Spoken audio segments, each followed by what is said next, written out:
Saudara Kortas Tipikor Polri menjelaskan perkara dugaan korupsi batubara, Asabri, dan Krakatau Steel dilimpahkan ke Kejaksaan Agung. Dalam kasus ini, Kortas Tipikor Polri telah menetapkan 2 orang tersangka, yakni mantan Jampitsus Febri Adriansyah atau FA dan DR. Lalu apa yang harus segera dituntaskan dalam kasus ini? Kami akan membahasnya dengan Ketua Umum YLBHI M. Isnur dan Ibnu Sina, anggota Komisi Kejaksaan yang masih coba kami hubungi. Mas Isnur, selamat petang. Selamat petang, Bung Lipo. Siap, Mas Isnur, sudah ada tersangka 2 orang, FA dan juga DR. Apa yang kemudian harus dilakukan Kejaksaan Agung setelah menetapkan tersangka ini? Ya, Kejaksaan Agung harus meneliti, kemudian melakukan berkas perkara ini ke pengadilan. Jadi pengadilan adalah ruang yang kemudian menjadi tempat untuk pembuktian semuanya. Dan itu ada kesempatan membela diri ya.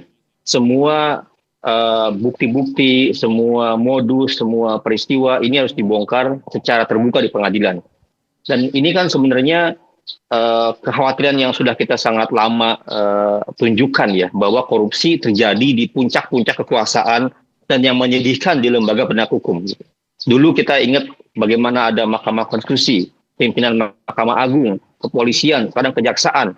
Jadi sekarang sebenarnya momentumnya bukan hanya perkara ini, tetapi momentum di mana presiden dan seluruh elemen bangsa ini memandang bahwa korupsi, kolusi, nepotisme sudah sedemikian darurat, sudah sedemikian parah ya, sedemikian mengerikan. Bagaimana lembaga yang ujung tombak beratas korupsi, Jampitsus itu, pelaku pimpinannya adalah korupsi gitu. Misalnya kalau terbukti ke depan. Ini sudah sangat mengkhawatirkan. Maka tidak ada lagi waktu, tidak ada lagi cara, melainkan seluruh energi bangsa ini ya, presiden harus diarahkan kepada bagaimana memberantas korupsi ini. Gitu. Dan dimulai dari pucuk-pucuk pimpinan lembaga. Ya. Tapi kalau kita lihat dari rangkaian peristiwanya Mas Isnur, bahwa dari mulai penggeledahan, kemudian juga pernyataan yang kemudian disampaikan oleh mantan Jampitsus, diikuti pernyataan dari Polri, kemudian juga mantan Jampitsus mengundurkan diri dan penetapan tersangka. Apakah upaya pengungkapan ini bisa berjalan mulus, tidak ada batu sandungan? Ini pembuktian dan bagaimana presiden bisa memastikan ini gitu. Kalau kemudian ini ada 2 institusi, kan kalau ditutupan segitu ya kemarin ya, kita publik menilainya seperti ini. Dan kita khawatir karena senjata lawan senjata bahkan di lapangan gitu. Maka sekarang momentumnya adalah presiden dan DPR juga gitu ya. Dan komisi-komisi negara seperti ombudsman, komisi kejaksaan itu mengawal semua gitu. Buktikan bahwa Anda lembaga negara yang dibayar oleh rakyat untuk mengawasi ini semua, memastikan hukum berjalan dengan baik, ya bekerja gitu. Demikian.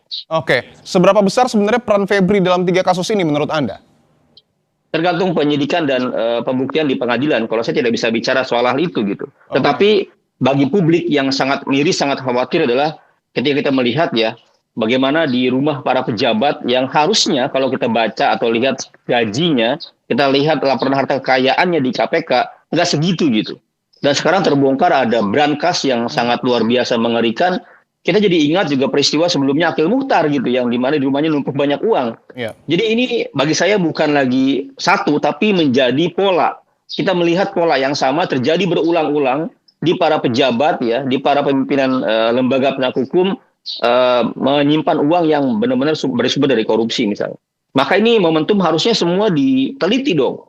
Semua aset-aset para pejabat teliti gitu, disuruh buktikan dari mana uangnya dan dibongkar semuanya. Jadi kita harus sejak awal menanamkan kami tidak percaya dengan para pejabat. Pun istana, pun presiden juga seperti itu. Makanya penting bagaimana pola rekrutmen, pola promosi, pola kenaikan jabatan harus menggunakan benar-benar standar indikator yang berintegritas ya, yang bersih gitu. Kalau dia menduduki jabatan yang seperti ini membahayakan, malah hukum dia pakai sebagai alat komoditas memperkaya dirinya. Ya, kalau kita melihat drama terkait dengan pengungkapan kasus ini, Mas Isnur, apakah Anda juga mungkin memiliki sebuah keyakinan bahwa kasus ini akan bisa diungkap seterang-terangnya atau mungkin hanya akan berhenti di 2 tersangka? Bagi saya ini pertaruhan buat polisi dan kejaksaan. Harusnya kalau polisi serius, maka dia membongkar sampai level yang lebih luas lagi. Misalnya kasus blackout listrik ya, itu kan bukan semata-mata suap atau perkara di ujungnya, tapi dari mana kebijakan ini bermula gitu. Kalau kita baca secara riset, kebijakan misalnya soal DMO, soal batubara itu kan bersumber dari Menteri SDM.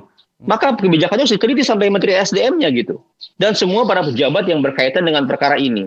Jadi jangan berhenti hanya di tersangka Jampitsus. Bongkar semuanya. Pun kejaksaan, ini pertaruhan ya. Saat sekarang pucuk pimpinannya Jampitsus seperti ini, pertaruhan. Apakah kejaksaan tetap profesional melakukan penuntutan?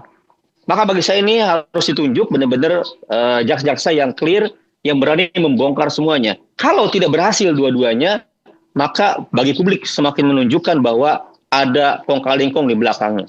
Oke, tentu yang kita dukung adalah pengungkapan kasus korupsi secara terang benderang yang dilakukan oleh aparat kita. Terima kasih Ketua Umum YLBHI M. Isnur telah bergabung di Kompas Petang.